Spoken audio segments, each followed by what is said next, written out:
Les triangles.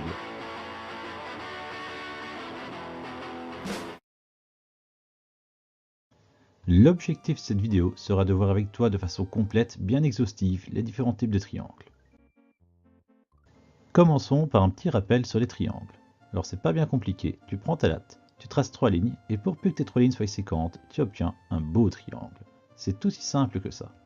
Le triangle est un polygone à 3 côtés, c'est le plus simple des polygones. 3 lignes au hasard qui sont séquentes, qui se croisent, t'as un triangle, c'est réglé. Ces triangles, on va apprendre à les nommer, à leur donner des petits noms. Alors c'est facile, les triangles, leur nom est toujours en deux parties, un peu comme Claude François ou Lady Gaga, à part que chez eux, il y a une partie qui concernera les côtés et l'autre partie qui concernera les angles. C'est de façon tout à fait arbitraire que je commence par les côtés et que j'enseigne ensuite sur les angles. Ça aurait pu être l'inverse, mathématiquement parlant, ça aurait pas été un problème. Ici, je vais simplement commencer par les côtés, comme ça tu le sais. Un triangle qui a 3 côtés différents, 3 côtés qui ont des mesures différentes, on l'appelle un triangle quelconque. Si tu veux faire un peu le malin, ou tu as envie d'écrire un peu moins, au lieu de dire quelconque, tu peux dire scalène. Donc 3 côtés différents, c'est un triangle quelconque ou un triangle scalène. Un triangle avec 2 côtés les mêmes, 2 côtés isométriques, je le signale en mettant des petites barres. Voilà, les 2 petites barres ici me signalent que les 2 côtés ont la même dimension, sont isométriques. Et ce triangle avec 2 côtés isométriques, je l'appelle un triangle isocèle. La suite logique, c'est un triangle avec 3 côtés isométriques, 3 côtés de même mesure. On parlera ici de triangle équilatéral. Ces 3 côtés isométriques, je les signale par 3 petites lignes. Voilà, tu les as bien vus. Avant de passer à la suite, je vais attirer ton attention sur une propriété assez intéressante des triangles. Un triangle isocèle, un triangle qui a 2 côtés les mêmes, ici, il a toujours 2 angles les mêmes, ces deux-là. On parlera des angles à la base du triangle isocèle. Si on a un qui vaut 30 degrés, l'autre vaut 30 degrés. Si on a un qui vaut 50 degrés, l'autre vaut 50 degrés. Et tu as compris l'idée. Même chose pour les triangles équilatéraux. Dans un triangle équilatéral, puisqu'il a 3 côtés les mêmes, il a ses 3 angles les mêmes. Dans ce cas-là, les 3 angles valent 60 degrés parce que la somme des amplitudes internes d'un triangle, ça vaut toujours 180 degrés.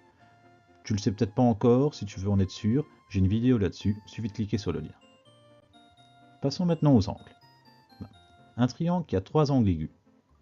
On parlera simplement d'un triangle acutangle. 3 angles aigus, 3 angles inférieurs à 90 degrés. Triangle acutangle.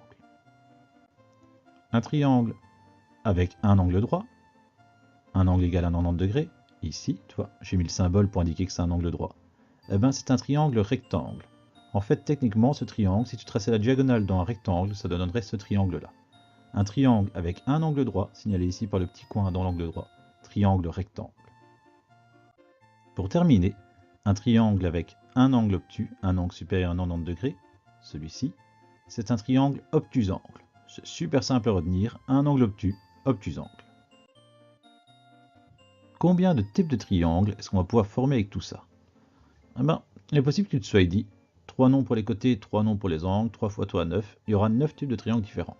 C'est pas exactement ça, et si tu as été bien attentif, en fait, tu sais déjà que c'est pas 9, c'est 7. Et je te le montre tout de suite. Alors on va faire un peu de place, on va ranger tous ces petits mots. Voilà pour mes côtés, voilà pour mes angles, et on est parti. On a en premier le triangle quelconque ou scalène acutangle.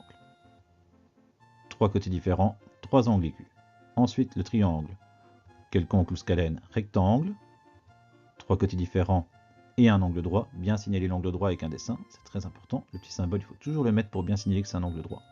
Et enfin, le triangle quelconque ou scalène obtusangle. 3 côtés différents et un angle obtus. On continue. Le triangle isocèle acutangle, le voici, avec les 2 petites barres pour signaler que mes 2 côtés sont isométriques et ces 3 angles aigus qui lui confèrent la caractéristique acutangle. Le triangle isocèle rectangle, le voilà, les 2 petites barres pour mes 2 côtés isométriques et le petit symbole dans le coin pour signaler que l'angle est droit. Enfin, le triangle isocèle obtusangle, 2 côtés les mêmes, 2 petites barres pour le signaler, c'est important, je me répète, mais c'est vraiment très important de mettre ces petites barres, et mon angle obtus. Nous voici arrivés au fameux triangle équilatéral. Équilatéral et c'est tout en fait, équilatéral tout court. Et pourquoi ça? C'est assez simple, je te l'ai dit juste avant. Regarde. Un triangle équilatéral, il a 3 côtés les mêmes. Les 3 petites barres te l'indiquent bien. S'il a 3 côtés les mêmes, il a 3 angles les mêmes. chacun de ces angles vaut 60 degrés, vu que quand j'additionne les trois angles, ça doit faire 180, et que 180 divisé en 3, ça fait 60. Et 60, c'est bien plus petit que 90, donc en fait, tous les triangles équilatéraux sont d'office acutangles. Tu n'auras pas besoin de le préciser. Un triangle équilatéral, il ne peut pas être rectangle obtusangle, il est tout le temps acutangle, parce que chacun de ces angles vaut tout le temps 60 degrés. Et donc, vu qu'il n'y a pas besoin de le mettre, on ne se fatigue pas à le mettre. On parlera juste de triangle équilatéral, c'est le seul dont le nom comprend une seule partie. Au passage, un triangle équilatéral, vu qu'il a trois côtés les mêmes et trois angles les mêmes, c'est un polygone régulier. Et ben voilà, tu sais tout ce qu'il y a à savoir sur les triangles. Bravo.